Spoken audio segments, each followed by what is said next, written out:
Greetings. So I just got some pretty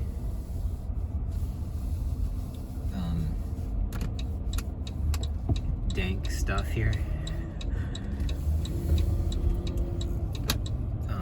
So sitting here praying and stuff, and so like earlier today, like I just got done with work maybe about an hour ago, and I like before I'd finished, like I was in anguish and I was praying really intensely for freedom, because it's like I can feel like this isn't right. So I was pleading with God to set me free, and I started thanking Him. I could feel like He heard me. Well, He always hears me, but I could feel it. Like I could feel it.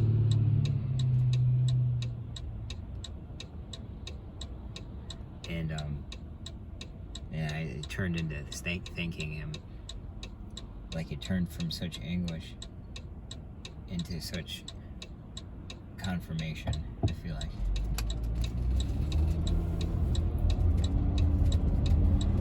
Because I was pleading, but pleading in knowing who He is.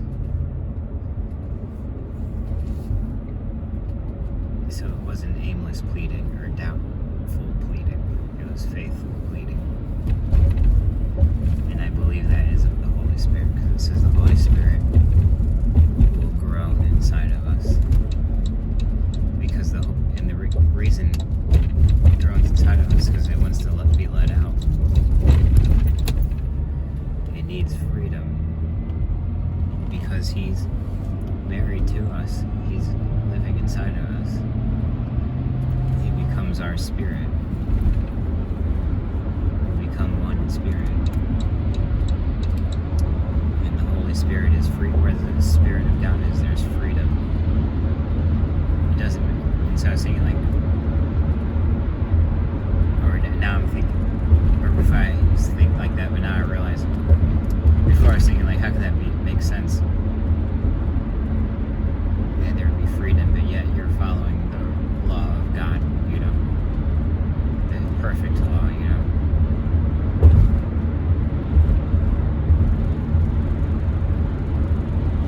It was still a lawfully mindset. I could fall into that lawful mindset, and that's the attraction towards Islam and stuff.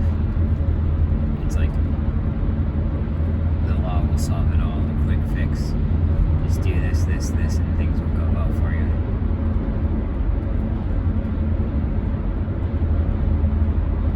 But no, there's got to be a lot more engagement than that.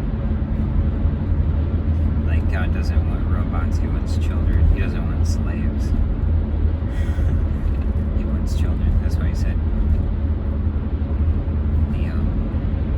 the slave doesn't know what his master is doing, but I have told you everything. Now you are my friends. Christ was saying it to His disciples, something along those lines.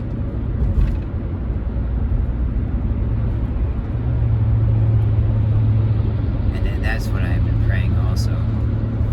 Before I get to this revelation I just received. Yesterday I've been praying about friendship. Oh, I made a video about it yesterday. About the friendship with God and how I didn't feel it. And then I was reading the scriptures, and then the last chapter of John, the Gospel of John, where He asks Peter, "Do you love me?" And He uses agape for the first two, and Peter keeps using phileo, which is like friendship. And agape is the altruistic love. And then finally, the last love that Jesus used was the filial one, the friendship love. So Peter was doing the same thing that I was doing. And the friendship one is like familiar, where something's familiar. And I talked about that in a previous videos back. And I couldn't quite put it together, two and two together there, but I was talking about how in Islam there's that sense of quote-unquote God feeling familiar. And so that was throwing me off because I don't feel that in Christianity. Like to that degree, that depth, like I was feeling. But it's a deception because it's like, well, shouldn't it be easy to convert then? But it's like familiarity for familiarity's sake. Like it starts and stops there. And then that later that day, it was like I was watching some videos, and it was talking about witchcraft and how they use familiar spirits and such.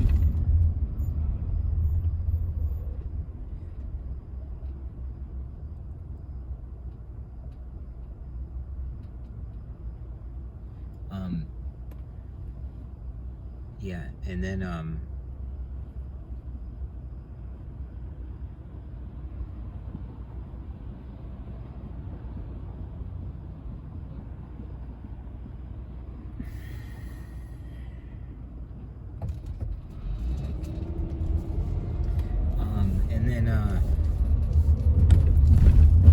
let's see here. Okay, and then last night it made sense. It all came together because the filial love is actually a lesser love than the agape love, and I was thinking it's the other way around.